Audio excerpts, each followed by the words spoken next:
Our Father, who art in heaven, hallowed be thy name. Hoping faith brings comfort. Family and friends of Gerardo Estrada recite the rosary where he lost his life. He was loved by many people. Hail Mary, full of grace. And they're mourning Jerry, as he was affectionately known. The 30-year-old was struck and killed Friday night by an LAPD patrol vehicle near Figueroa Street and Sycamore Grove Park in Highland Park. I hope everybody prays for my family, for him, that he's in good hands in heaven. And he was a wonderful kid, something that I never expected for me to go through. His mother says her son lived just a few minutes from the accident scene. I believe he was headed home from work. LAPD says officers were responding with lights and sirens to a parolee at large when the patrol vehicle struck the man, who police say was on his skateboard in the center median. And I just want answers, that's it. LAPD hasn't said what speed the vehicle was going, but have said the officers weren't driving excessively fast. But witnesses attending this carnival in the park told family they believe the vehicle was speeding.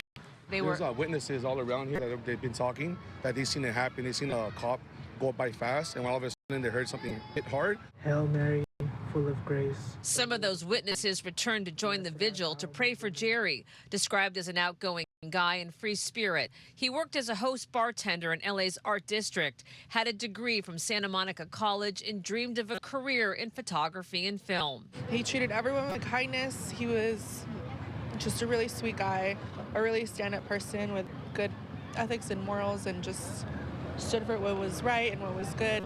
And they will never forget him. If you've met him, you'll remember him always. Now, as part of the investigation, LAPD says speed is recorded in the patrol vehicle. The family tonight is demanding answers. The man's mother is hoping that someone from the department reaches out to her directly so she can learn more from them what they say happened. We'll send it back to you in Hollywood.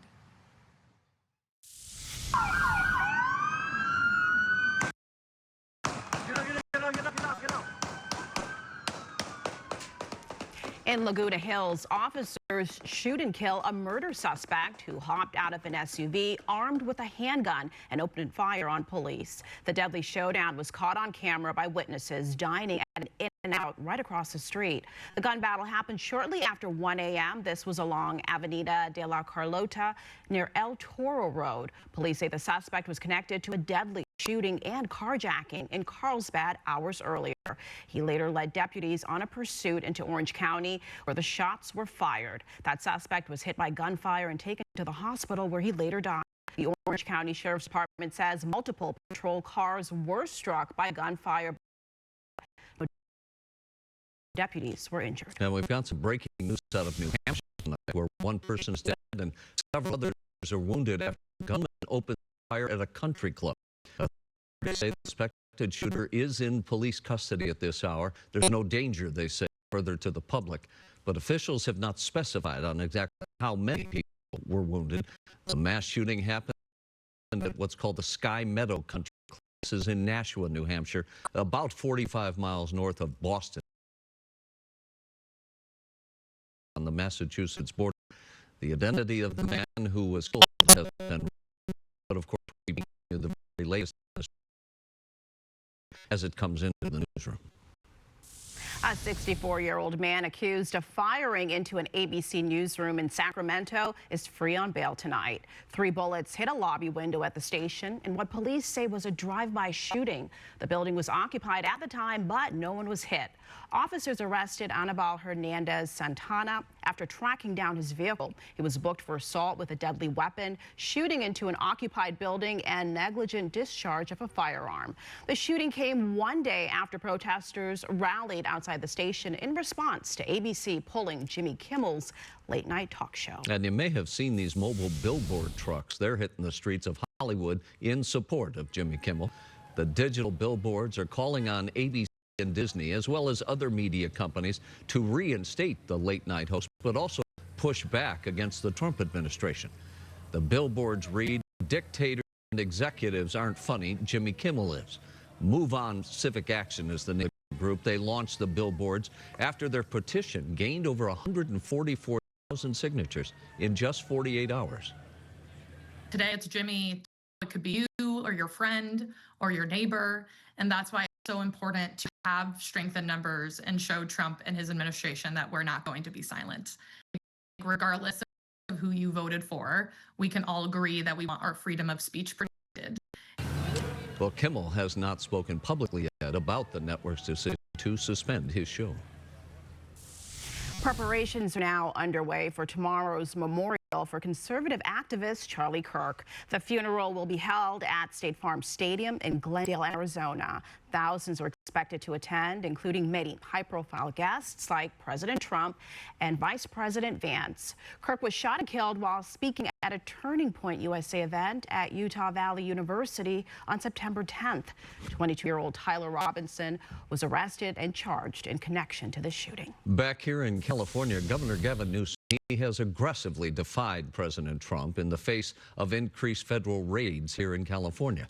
The governor today signed a whole series of groundbreaking laws that push back against what he called the president's secret police tactics here in this state. Governor Newsom said that the laws will make it harder for federal immigration enforcement officers to target children in schools and patients in hospitals. Another one bars on-duty federal officers from wearing masks. KTLA's Rachel Menitoff takes a deeper look at the new measures.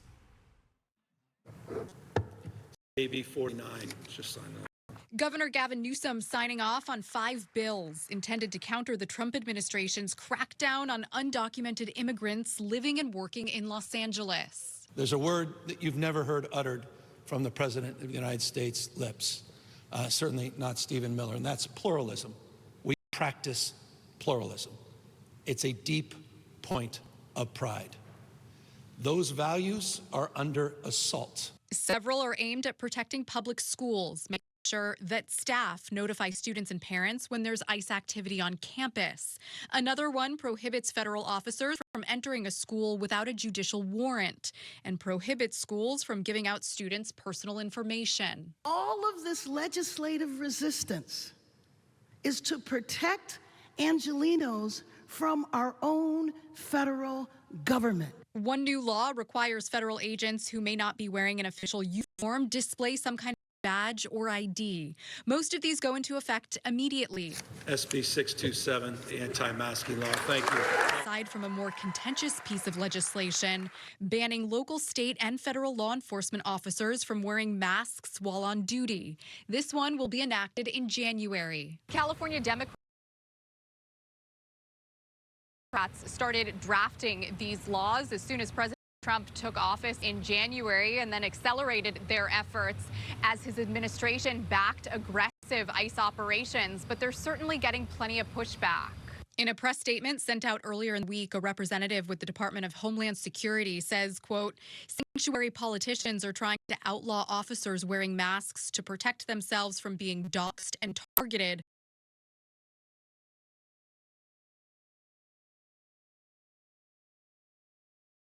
By known and suspected terrorist sympathizers.